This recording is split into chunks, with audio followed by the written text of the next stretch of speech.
see right through me, make it easier. You don't even have to try. That's Jeff Hughes and the four-man band, I think it's called, out here at Lido Pavilion on a very warm Sunday. For the middle of December, it's pretty warm. So I wanted to tell you guys something that happened on Friday. Something bad that happened on Friday. I work at an aftercare place for kids. In the afternoons, after they get out of school, they come to aftercare. Shut up, Alice. Okay. So, we were out on the playground. My kids are around 9 through 12. That's the age variance. And it's a normal day. Getting toward the end of the day, about 5:30. I usually go home at 6. And I hear somebody calling my voice, and I look over, and one of my kids is holding his arm. And his friends are walking toward me, and they said, I think they said, Jaden broke his arm. Or something like that. He hurt his arm. And I immediately noticed there was something wrong with his arm not being straight, right by the wrist, I guess you could say, right around wrist area, because he was holding his arm. I can't do it because I have one hand on the camera, but he had his arm extended out like this, and the other arm was holding that arm, and I immediately knew that something was seriously wrong with his arm. A lot of kids get sprains and stuff, and some kids get breaks, but this, I was pretty sure, was a very bad break. I don't know what the technical term for it is, but there's fractures where you know, your bones sort of got a big crack in it, but it didn't crack all the way through. This one, immediately, I knew there was something seriously wrong with his arm. And of course I was freaking out, but I'm like, I tried to remain calm, and I had him go put his arm on the table and sit down and just remain calm. And there was a whole bunch of kids around. The other counselor told everybody to go inside, go inside. And I was freaking. I was like, oh my God, I've never seen anybody's arm broken that badly.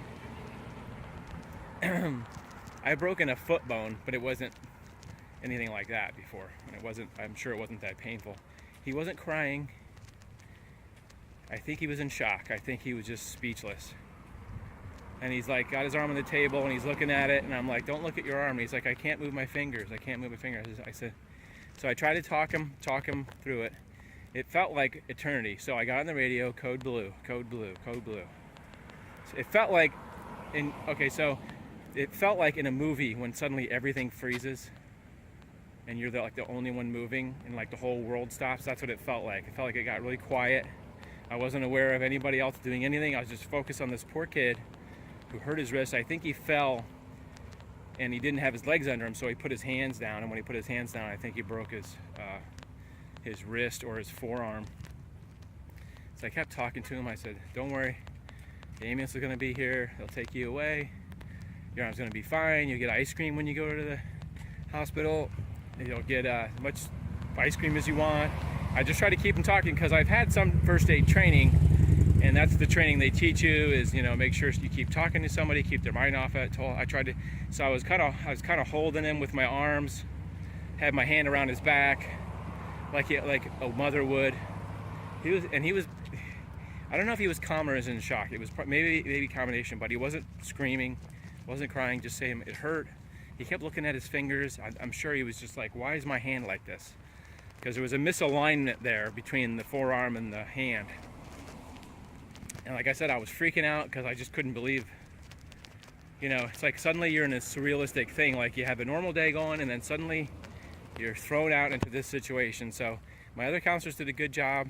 They ran inside. They got the director. He came out.